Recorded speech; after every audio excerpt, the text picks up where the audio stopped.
Hey, what's going on, guys? Mindic277B here. Welcome back to another episode of NASCAR Thunder 2000. This is episode number 133 today here for the final season of the Old Dominion 500 here at Martinsville Speedway.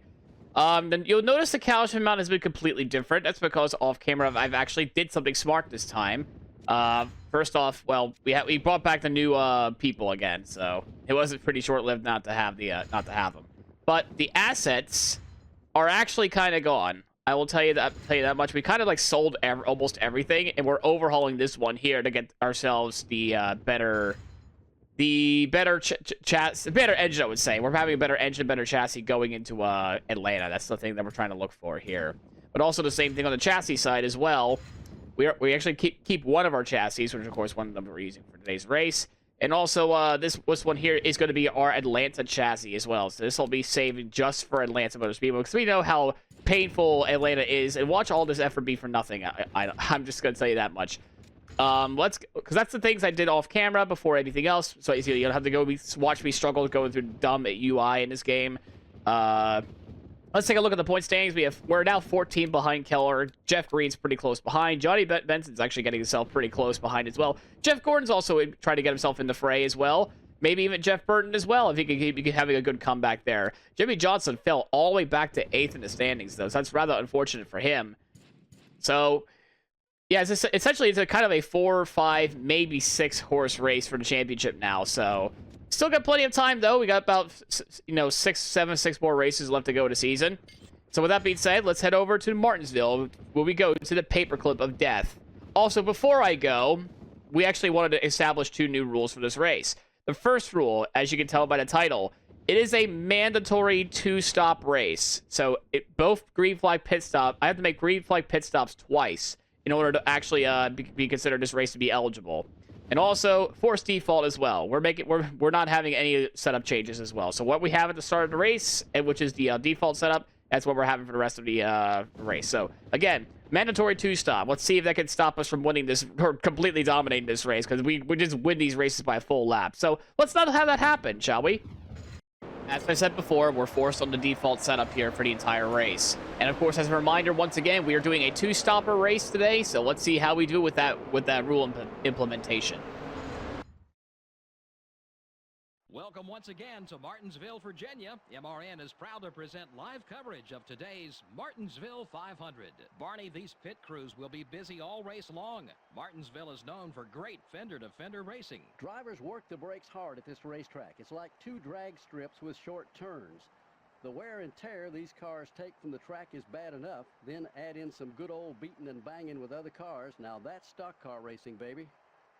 How about the consistency shown by Jimmy Johnson? It's amazing, isn't it? This guy's finishing in the top 10 week in and week out. That makes him hard to beat at the end of the year.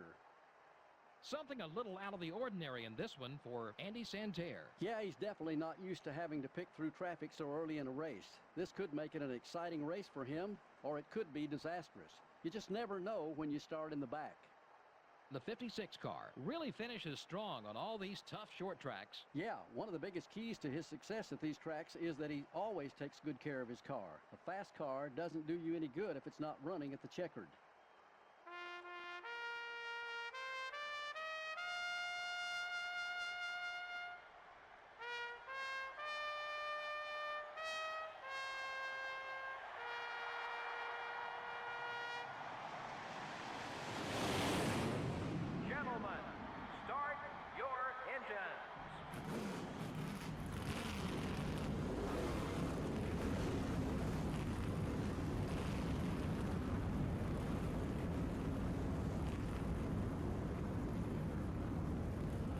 Really strong effort for both the Andy Petrie cars, starting 1st and 3rd today. And also a really strong showing for Joe Gibbs on the outside, 2nd and 4th. But this is a wild card race for a lot of reasons. Of course, we all know the pitting in this track specifically is a little wonky for some reason. So we're trying to go immediate that with a 2-stopper as we're underway. Of course, we're not allowed to move towards the inside line. Get out of line until the start-finish line, and we do. This is where we go do dive bomb century here, because we're going to try to get as many spots as we can before everything just gets settled out. So right now we're in 38th. We just passed John Andretti, who won this race in 1999. And Adam Petty, who's a season that's not exactly the most keen, to say the least. And Jimmy Johnson, unfortunately, is starting in the back. I think his morale ever since that random despawn at I think in New Hampshire or something like that. I think it was New Hampshire. That's what happened. It's just really kind of like demoralizes his hopes for the title at that point. As whoa, I mean, you're right, you're right, spotter. I am the man. We're up to P30 now, right now. Car looks okay according to the spotters. That's good news there. That's usually the indication that there is no damage to the vehicle when you bump into somebody, or nothing damage. Keep digging, buddy. But it's one of those things. Up to 26. 26 now with Hermie Sadler being a bit of an easy target, I should say. Kens of Nader are just up ahead. We're just moving forward ever so quickly here. But of course, this place could be like Monaco for the AI, but it's not so much for us. That's why it's rather easy for us to get around them all. Next up, we have Dale Earnhardt Jr., who's come close to victory lane a few times this very season. I mean, the cards are still on the table for this season. I would say he could get himself finally that ever elusive first career win. He still has yet to win, even during like the simulated live stream we put him. Not a single win. Meanwhile, Steve Park's been the one that's carrying the wins for the DEI flagship, so he's definitely the top driver there for that team. And Steve Park actually won earlier this season. He actually won a few episodes ago back at New Hampshire. So that's a really good run for him. Finally, we get to see him actually win, like during the actual races rather than doing the actual like live stream stuff. We checked the right front again. There's no damage, thankfully. So that's good there for Steve Park. Now remember he did get robbed at Talladega like one season in our season 3, I would say, at Talladega. That was awarded to Jeff Gordon, and a thrilling photo finish between them two. So yeah, we're hoping for some good finishes for the rest of the playthrough here. I know we're actually almost at the very end of this playthrough, which is, I had to say, I'm really sad. I mean, I love this mod, I love this game. It's a special place in my heart. So I'm a little sad in a way, but I feel satisfied that this playthrough is almost over at the same time. Leffler running the FedEx bright colors. We send it in a little too deep. We give him a shot to the side. I mean, Rubber's racing, I would say, unfortunately, to Mr. Leffler. As we move into 18th, sporting the FedEx freight colors today. I've not seen him run the FedEx office colors yet, which I'm a little sad because I actually put a lot of effort into all 4 of those paint schemes anyway. But he has run the ground at some races, but it's, of course, the express colors being the primary thing for Jason Leffler. Meanwhile, we got Chad Chaffin right in front, having a decent day, I would say, for that Larry Hedrick machine. Lyndon Amick's just 2 cars ahead. He actually had a good qualifying run, so he's able to start a lot higher up than normal. Same with Bobby Hamilton Jr. I know it's been Adam Petty carrying the torch for the Robert Yates Racing team, but it just seems like always one car seems to do okay, and the other one seems to do rather poorly. I think this time it's Adam Petty. That's the one that's qualified poorly, so it looks like Bobby Hamilton Jr. got the good equipment for this race. As we're trying to make a maneuver on Chad Chaffin. We shift down to second gear so briefly to get the little jump of power, and we clear him. So up to 17th we go. This is the point of the run where everything remains like kind of quiet and rather single file-ish, I would say. So this is more about where we get our heads down and actually catch up to the leaders. I am not caught up to Lyndon and friends up there at all. I am not caught up to them. That is rather strange how I'm not caught up to them quite yet. I thought I would be able to just run circles around these guys, but no, they're holding their own by themselves. They kind of have their P's and Q's. They're not really fighting each other either, so that also helps out quite a bit. I see some fighting going on up there, so I might check up those 3 cars up here, so who knows.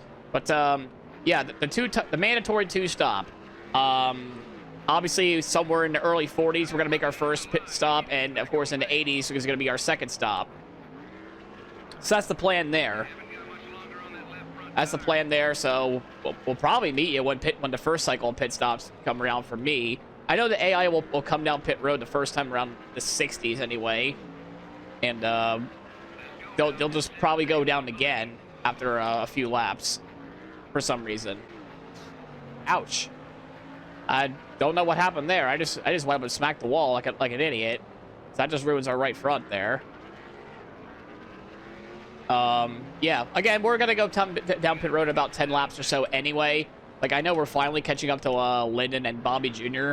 and Dick Trickle that's up there. That's the third car that's up there.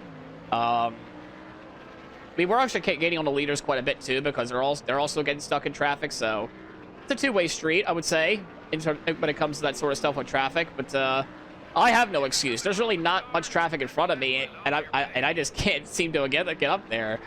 Of course, we're not allowed to make any adjustments to the car either way, so what we got is what we got. Of course, as I show you at the very beginning of the episode, forced default is like Richmond all over again, and Talladega and Daytona, forced defaults as well. So I implemented these two new tracks as well to have the forced defaults, because we just dominate these tracks by a full lap. So that's why we try to make these adjustments to make it more fair and more enjoying to watch anyway. Because who wants to see one guy just completely lapping the field after like 5-6 laps? You just skip to the end anyway, right? Finally, we caught up to this little group of cars here, but it may be a little bit too late. In about a few laps, we're coming down pit road to make our first stop. Yeah, we're gonna be last for a while as we get. Car did not want to rotate there for a second, so that was a little concerning.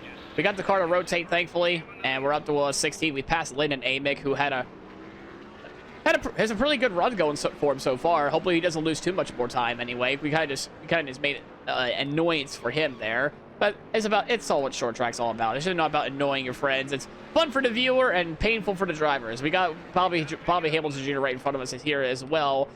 Oh, he shuts the door on us. Fair enough, fair play.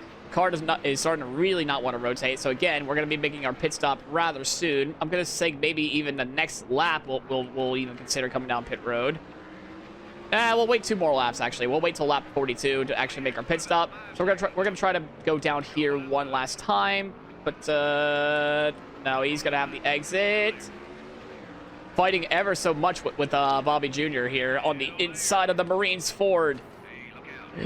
Do a little bit of rubbing to get that spot away, and we do. We're up to the top 15 now, and now it's time to have our hand out the window. Say, well, first off, thank you very much, but also, secondly, time for our pit stop, because that's what we're going to do.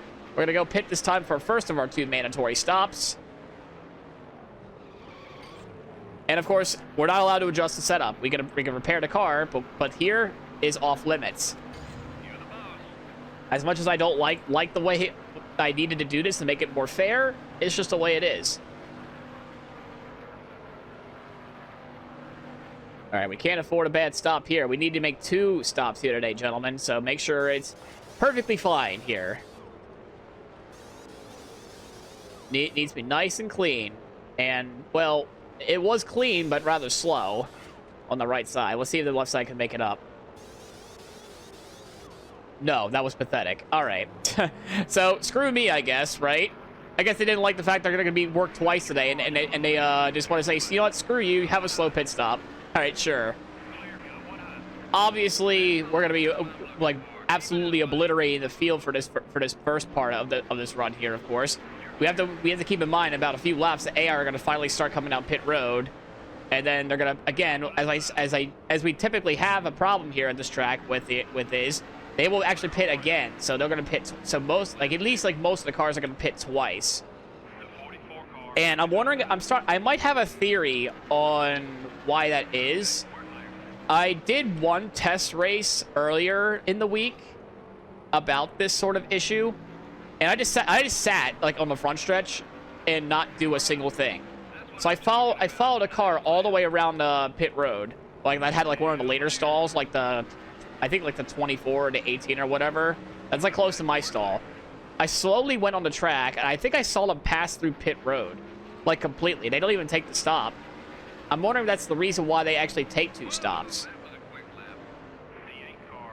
I don't know if that's the case or not, but either way, we're still moving through the field as, well, Dale Jr. just ate the fence there. I wonder how that tasted like. It's not styrofoam. That has not stopped the safer barrier as of yet, as we're trying to move our way through the hood with Tony Raines and now Jason Leffler in the 94. I did look at the leaderboard. His teammate, Mark Green, the wrong Green, is leading this race. Not Jeff Green, but Mark Green is actually leading this race. He must have gotten around Keller at some point here. I'm going to show you here. Yeah, this is your top 5 as of right now. Stort's sitting pretty in third, but Mark Green, I mean, Melling, the number 9 Melling team actually had a bit of success. Of course, Bill Elliott and Melling Racing combined both have 2 wins at this track. Well, no, actually, no, I can't say that. Bill Elliott, number 94, has actually won this race before, back in season 1 where I DNF'd. And Stacy Compton, before he retired, did wonders in this race.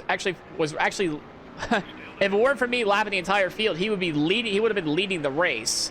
He would have been leading the race because he was actually really fast for a while. But of course, we put him a lap down, and I think he still ended up finishing like 4th in that race, which was still fantastic. So no strangers of success at this track in particular for the number 9. I can't say the same for Jason Leffler right now. As you can see, Randy LaJoy finally making his way down the pits there. The pit cycle has begun. And we're actually clawing our way through the field, as you can see. And there's both the NB2 cars, both the 10 and the 36 of Benson and Harvick, respectively. They both won a race this season now. Yes, both the NB2 cars have won a race this season. I think Johnny Benson's making his way down the pit road as well. No, he's not. He's actually trying to make a maneuver on his teammate, Kevin Harvick. The battle of the NB2 cars. Will Harvick concede? Yes, he will. There's one of the main championship protagonists as well, Jeff Green in front, as well as... I'm not sure what was that all about, but... Well, that I don't know either. I don't even know. That was a bit of a mind fuckery there, what was going on there. I wasn't so sure about that. Like, they just have, like, horrible exit turn 2 speed or something like that. Either way, we're passing Jeff Burton as well. We get the bumper to Jeff Gordon very so slightly. We lock up the tires, make sure we don't do anything silly. As most of the field now is coming down pit road, there comes Leffler, and the race leader Mark Green is now in the pits. So a very strong run so far, but we're still not on the lead lap yet. And Dale Earnhardt Jr. I guess he managed to. I think he went down pit road as well. I guess because he's right in front of us. Will Tony surrender the lead? No, not quite yet. Greg Biffle's also here as well. We're actually going to try to pass the leader on the outside line, which is not exactly... I mean, in real life Martinsville nowadays, it actually kind of works, but not in this game. We can somewhat do it because we have the tire grip. And it looks like Stewart is actually going to surrender the lead. I went completely wide there, and that was just me overshooting the corner that time, but we get the runoff speed, and we say see you later to Dale Jr. Lyndon Amick got ahead of us in the pit cycle there. I mean, that's one of the first 2 stops done. Can they stop overshooting the corner? That would be great, guys. Thank you so much. If I can just stop overshooting it. All right, so more and more people are coming out pit road now for their first of 2 stops, most likely here today.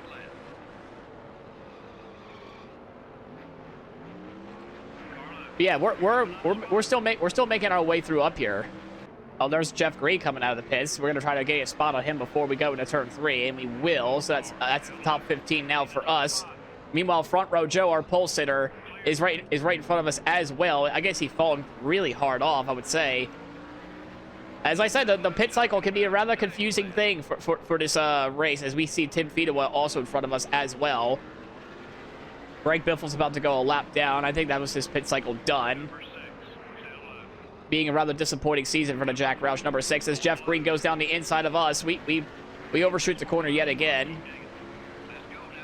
Again, could I stop overshooting the corner? That would be fantastic.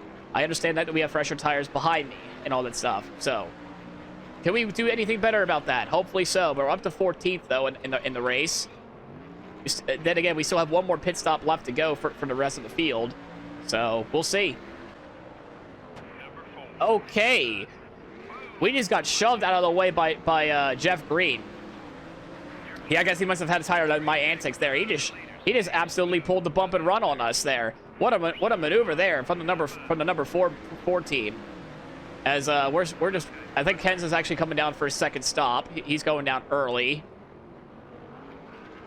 And the cycle is going to begin here in a few laps. So eventually we're going to make our way down to pit road again, probably like lap 80, as Jeff Green is absolutely, look at him go. That number 4 team is absolutely flying. But is he coming down the pits this time? Yes, he is. Rather early, I would say, for your second stop when you're actually charging your way through the field, pal. that's rather interesting to say the least there, as we just make a pass on Leffler, and I don't know who that is on the top of my head. As there goes Jeff Burton making his stop. There's Ward Burton coming out. I guess that he's being a lap down. There's Joe Nemechek as well. So the second stops are commencing. They're going to be gaining a lot of time on us there. They're going to gain a lot of time on us, though. Yeah, the pit cycle's definitely going off now. We're actually in P4 as of right now. We're actually in the 4th spot. Meanwhile, the leaders are into turn 2. Again, we're going to have to make one more stop. So we have, I don't even know who's leading the race, but we got Jeff Gordon second, Tony Stewart third. So they've gotten some spots up there. I'm waiting until the pits get a little bit more clear, I would say. As Greg Biffle goes again to the pit road. Dale Earnhardt Jr. is also there as well. So yeah, and when the pits clear up, that's when we make our move. But we're like 9 seconds back, but I think the leader's now in. I think all 3 of them are in the pits. No, they're not. Okay, so we have a new leader that's out there right now. I'm not sure who that's going to be, as Lyndon Amix motor goes up in smoke. Hopefully that doesn't cause any too much problems here. As Jerry Nadeau now also hits the wall. We're actually gonna stay out here and just lead a lap. That's what I'm kind of wanting for, because I want to gain 5 bonus points here. Can we steal it from Jeff? We do. Okay, so that's our cue to come down pit road. We're gonna come down pit road this time. And just go from there. Hopefully we don't get held up at pit road too much. Actually, no, we won't. We'll come in next time. Oh, there's so much commotion in pit road. I want to make sure it's clear before going in.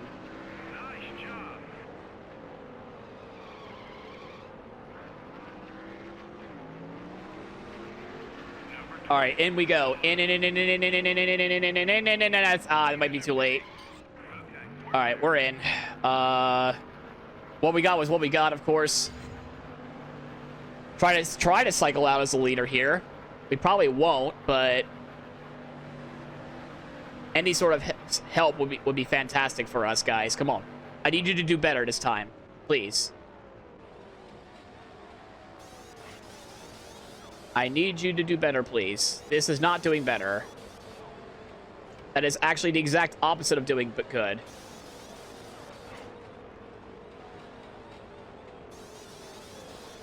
That is horrible. Back-to-back horrible stops, guys. Come on now. That's bad. That's terrible effort there. I'm not appreciating that one bit, man. What was that? Less than 40 laps to go, and we have a huge plethora of cars here as we got Jeff Green right in front of us. He's from P5, where we make contact with Jeff Green. We're trying to move him out of the way, trying to get that 5th spot away from the number 4 team. And Chad Chaffin is up to P4 as well. He's actually, I'm not sure what's going on with him, but he manages to be in the top 5 right now, so we make passes on him. But Hank Parker Jr. is in 3rd, and I think I sold a 26 on the scoring pile for him to be 2nd. So this is rather interesting. I tell you, this is a wild card races. Whoa. Okay, I locked him up pretty bad, and I just made a lot of trouble for Jeff Green there. Oh my God, that was horrible. That was horrible driving by my part. I got no excuse on that. Now they're all trapped up there. Oh lordy, I am so sorry about that. Coming to 30 laps to go now. It is actually Mark Green, the number 9, is leading this race, as well as Jay Sauter. The wrong Haas Carter car is actually the wrong Green and the wrong Haas Carter car are leading this race. What is going on? We're in P3. Trying to catch up to the top 2 as fast as we can. But no, it's Jay Sauter now that takes the lead away. The 26 car has taken the lead of the race. And, oh, Mark's got to get that back, man. Mark Green's got to get that back. I knew Jay Sauter was on a charge onto that number 9 team, but meanwhile, we're trying to make a charge of our own. We're about 4.5 seconds back, of course, with a lot of traffic up in front, so that may be easier said than done. But yeah, Jay Sauter leading this race into Haas Carter number 26.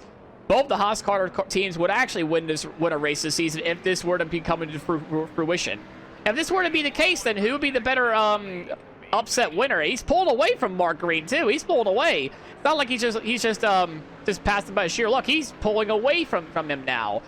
Okay then, we see you, Jay. So who would be the more bigger upset, Santerre or Jay Sauter this season to actually go win this race, assuming that Sauter actually does win. But he is slightly pulling away from us, you know, as the tires are really starting to give away for us, actually. So I'm doing everything I can to make sure I get this thing to freaking rotate. Perfect rotation is what I asked for, car, please. It seems like it's the same song, different year for the number 9 team, as they are falling off completely. They have completely fallen off. We're actually going to pass him for second. Mark Green, who was leading this race like 10 laps ago, absolutely falling off. Mark Green. Oh, that's a shame. That really is a shame. We're going to take the second spot away, coming to 20 laps to go in the race. What a hell of an effort, though, by the number 9 Bill Elliott Melling Racing Ford. What an effort. What an effort for that number 9 team. Very well. But we have another elephant in the room sort of situation here, too, because Jay Sauter is leading this race. And number 26 is still leading this race. We have yet another strange winner, I would say. I wouldn't call Kevin Harvick a strange winner, I mean, especially in real life, but in this playthrough, I would say he's rather strange because he's not really been a top 10 contender or top 15 contender otherwise on most of these tracks, besides that one Bristol race where he actually ended up winning. But now Jay Sauter, this could go, again, like, this could go either way of who had the bigger upset, Santerre or at this point, Jay Sauter, because I'm not catching him. I think we're going to have to settle for second in this race, which is rather, which I would say awesome. I finally found a way to make this race actually enjoyable for me when it comes, like, not actually dominating the entire race or whatnot. And, I mean, yeah, the lead went away slowly there, but that's because we're both having a lot of traffic in front of us to deal with. 10 laps to go this time by.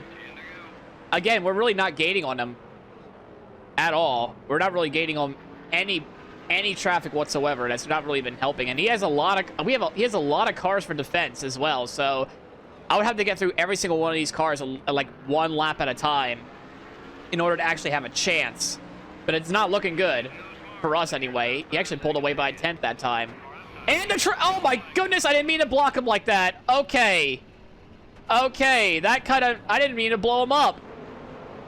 So late race drama there. I barely tap him and the car just goes up in flames. That just changes everything. And not in a good way. That's not exactly what Jay Sauter wanted to see, especially since the second place guy manages to do that. I barely tapped the guy in front and that just happens. So I'm really sorry to Hank Parker Jr., but now this leads to a 5-lap shootout as we're in second gear for a little bit too long there.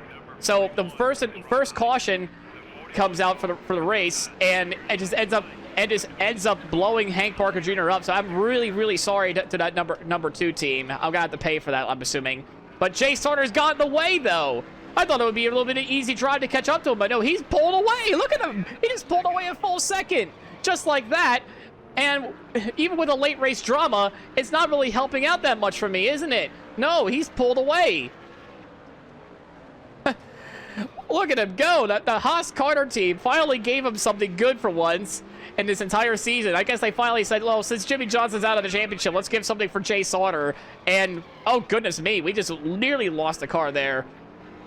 As Chad Chaffin's in third. Chad Chaffin. The Dickey Chevrolet number 41 is in third place with Jeff Green in fourth. I really don't want to leave too many spots. I think that's Keller that just snuck away fifth. Yes, Keller is now in fifth, so we really can't lose any spots for him. I think he might be leading the most laps. I don't know. But we might be able to take the points lead away from Keller this race. I don't know. But the late race drama, it's going to be white flag for Jay Sauter. Shocking the world today at Martinsville Speedway. We had nothing for him. This just proves that we had literally nothing for him. As Jay Sauter going off into the sunset one final time. Turns 3 and 4. Coming out of turn number 4. Jay Sauter is a NASCAR Winston Cup Series winner. We come home in second with a banged up race car after making mincemeat of Hank Parker Jr. by accident. And look at this top 10. What a win. We usually have more cautions than that, don't we? Well, that was good news to the guys who ran out front. More cautions would just have meant more restarts, which is more chances for you to lose positions. This has been NASCAR Winston Cup Racing, brought to you by EA Sports and MRN. We'll see you next week at Lowe's. Never mind what I said before. This is the biggest upset of the entire playthrough. Jay Sauter, who came into this race around 36th in points, manages to steal the win and absolutely put on a show here at Martinsville Speedway. Tell you that much, though, I mean, it creates a really interesting races here in Martinsville with the way the AI just pits. And, of course, I tried to match that two-stopper, and that's what we get. We ended up finishing second today. I think we might be able to take the point lead away from Keller now, finally, for the first time in a really long time. So, being relentless in that 55 machine, but this man is the man of the hour. Jay Sauter has won today at Martinsville. Congratulations. Now, that was something else. What can I say except that welcome to the Winston Cup Victory Lane Circle. Jay Sauter with the win. Ourselves second. Chad Chaffin third.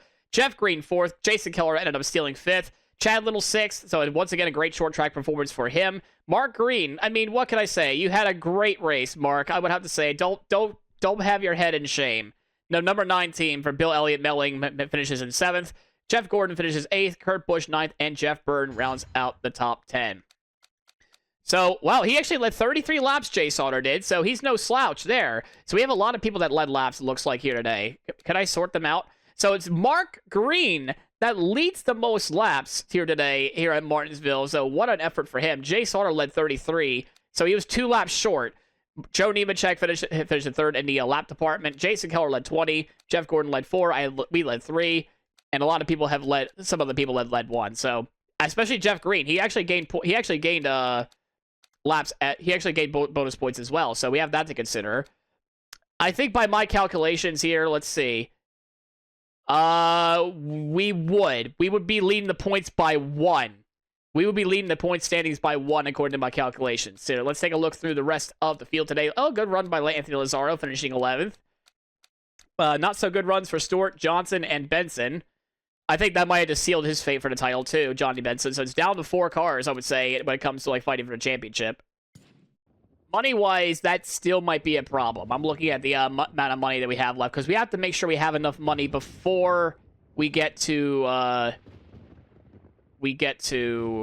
Atlanta, of course. As we take a look at the standings, I was correct. We are now retake the points lead for the first time in a very long time. Actually, I have to say it's three people, actually, because Jeff Gordon's 162 back and Benson is 163 back. So it's really a 3-horse race now between 3 different Chevrolets, 3 different teams. Viking Motorsports, Andy Petrie Racing, and Morgan McLaurin Motorsports all together. 3 race with about 6 races left to go in the season. Jeff Gordon and Johnny Benson are probably going to need some miracles to happen, I would say, in order to actually make that any sort of management happen. So, all right. So, where does that put? Actually, before I leave, where does that put Jay Sauter at in the standings with that race win? So this would be more of an upset. Yeah, this has to be more of an upset. He's 35th in points with that win. His only top 5 and his second top 10. He gets the win, the upset win. This has to be the bigger upset. This has to be the bigger upset than Andy Santerre. This has to be the bigger upset. So, what a race, what an upset. The two-stopper actually made this race more exciting to me, actually, now. So, guys, if you liked the video, please leave a like, comment, subscribe. It helps the channel quite a bit. And as always, we'll see you in the next episode at Charlotte Motor Speedway. See you guys then.